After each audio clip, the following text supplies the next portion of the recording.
Subscribe करें और bell icon दबाएं और देखें रोंगटे खड़े कर देने वाली खौफनाक कहानियाँ।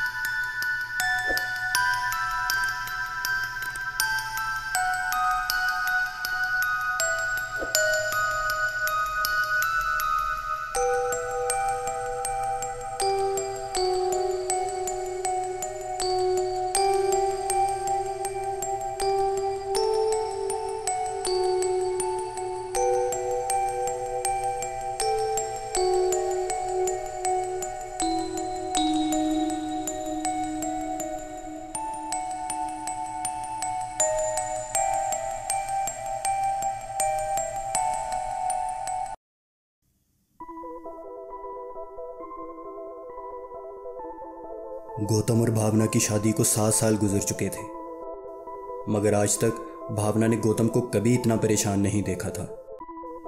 वो कई दिन से चुप चुप सा था, ना वो काम पर जा रहा था और ना ही अच्छे से कुछ खा रहा था। भावना दोपहर का खाना बनाकर गौतम के लिए खाना लेकर आई तो उसने फिर से खाने से ये कहकर इनकार कर दिया कि उसको भूख नहीं है। अब बात भावना की बर्दाश्त से बाहर हो चुकी थी। वो गौतम के पास बैठ गई और उसे कहा कि वो तब तक खाना नहीं खाएगी जब तक गौतम नहीं खाता। आखिरकार गौतम ने खाना खाया तो भावना ने उसे कहा कि जो भी बात उसको परेशान कर रही है वो उसे बताए। इस तरह उसका दिल हल्का हो जाएगा और क्या पता वो उसकी मदद कर सके। गौतम कुछ लम्हों के लिए सोचों में गुम हो गया और फिर बोला, आज से 16 साल पहले मैं और मेरे कुछ दोस्त कुछ नया करने के इरादे से इसी दिन एक पुराने भूतिया घर में रात गुजारने गए। नौजवानी की उम्र में हमें यही मज़े का काम सूझा। मैं उन सब से छोटा था। हम सब दोस्त उस घर की निचली मंजिल पर फर्श पर बैठ गए और एक दूसरे को डरावनी कहानियाँ सुनाना शुरू कर दी। हम सब के पास टॉर्च लाइट के अलावा कुछ भी नहीं था।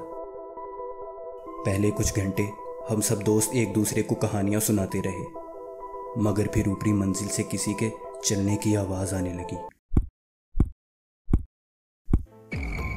कुछ देर बाद दीवारों पर खरोंचने की आवाज़ें आने लगी। पहले तो हम सब दोस्त डर गए, मगर कुछ देर बाद जब आवाज़ आनी बंद हो गई तो सब ने फैसला किया कि अरमान ऊपर जाकर देखेगा, क्योंकि सबसे बड़ा वही है। पहले अरमान ने जाने से इनकार कर दिया, मगर सबके मजाक उड़ाने के डर से उसने अपनी टॉर्च लाइट पकड़ी और उठकर सीढ़ियों की तरफ बढ़ा। जैसे ही वो सीढ़ियाँ चढ़ा तो उसके कदमों की आवाज़ आनी बंद हो गई और उसकी टॉर्च लाइट एकदम बंद हो गई और वह अंधेरे में हम सब की आंखों से ओझल हो गया। हम सब ने उसको खूब आवाज़ें दी, मगर कोई जवाब ना आया। हम सब दोस्तों ने फैसला किया कि दर्श जाकर देखेगा कि आखिर अरमान कहाँ गया। सब हंस रहे थे कि शायद अरमान डर के मारे बेहोश हो गया है। दर्श भी अपनी टॉर्च लाइट पकड़कर सीढ़ियाँ चढ़ने शुरू हो गया। जैसे ही उसने सीढ़ियाँ चढ़ी तो अरमान की तरह उसके कदमों की भी आवाज़ एकदम बंद हो गई और उसकी टॉर्च लाइट की रोशनी और वो खुद दोनों अंधेरे में गायब हो गए। सबको लगा कि शायद वो दोनों मिलकर मजाक कर रहे हैं ताकि हम छोटों को डरा सकें। हमारा एक दोस्त अभिनव उठा और ये चिल्लाता हुआ सीढ़ियाँ चढ़ने लगा कि हमें पता है वो दोनों मजाक कर रहे हैं।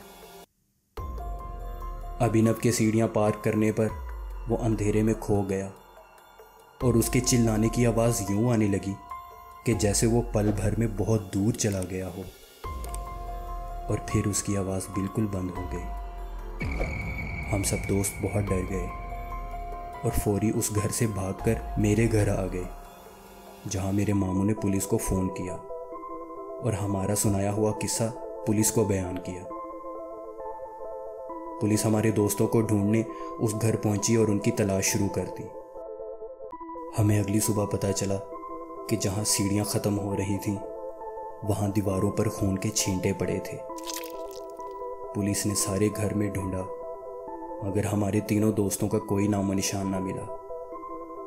मगर सीढ़ियों पास पुलिस को उन तीनों की एक एक जूती मिली, जिनमें उनके कटे हुए पांव थे। सीढ़ियों पर पुलिस को अभिनव की ऐनक भी मिली। आखिरकार पुलिस ने वो घर गिरा दिया, मगर फिर भी उन तीनों का कोई सुराग ना मिला। कई महीने गुजर गए, मगर हम में से किसी ने कभी उस रात के बारे में जिक्र ना किया। यूं ही उस रात को गुजरे 1 साल हो गया। पूरे 1 साल बाद उसी दिन मेरा दोस्त चिराग गायब हो गया, जो कि अभिनव से छोटा था और उस रात हमारे साथ उसी घर में था।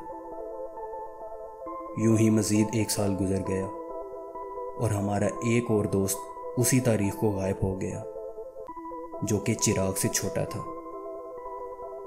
हर साल ऐसा होने लगा और अब मैं अकेला बचा हूं और आज वही तारीख है। भावना गौतम की बातें सुनकर हक्की बकी रह गई और सोच रही थी कि इतनी बड़ी बात गौतम ने उसे पहले कभी क्यों नहीं बताई। इतने में गौतम अपनी कुर्सी से उठा और भागता हुआ घर से बाहर निकलने की कोशिश करने लगा, मगर घर के सारे दरवाजे और खिड़कियां अपने आप बंद होने लगे। गौतम घर में भागते हुए बार बार मुड़कर पीछे देखता और चीखता कि जैसे कोई अदृश्य चीज उसका पीछा कर रही हो। वो गिरता पड़ता घर के एक कमरे में पहुंचा और दरवाजे को अंदर से लॉक कर दिया। कुछ देर में कमरे के अंदर से किसी चीज के जोर से फर्श पर गिरने की आवाज आई और फिर पूरे घर पर एक भयानक खामोशी छा गई। भावना दरवाजा पीटती रही, मगर गौतम ने दरवाजा न खोला। भावना के फोन करने पर पुलिस उनके घर पहुंची और दरवाजा तोड़कर देखा तो कमरे में गौतम नहीं था। कमरे की दीवारों पर खून के छींटे थे। पुलिस ने कमरे का चप्पा चप्पा छान मारा, मगर गौतम का कोई नामो निशान नहीं था। भावना भी रोते हुए कमरे में गौतम को तलाश करती रही। थक हार कर जब कमरे से निकल रही थी तो दरवाजे के पास पड़े सोफे के पीछे नजर पड़ी। सोफे के पीछे गौतम की खून भरी चप्पल थी, जिसमें उसका कटा हुआ पांव था।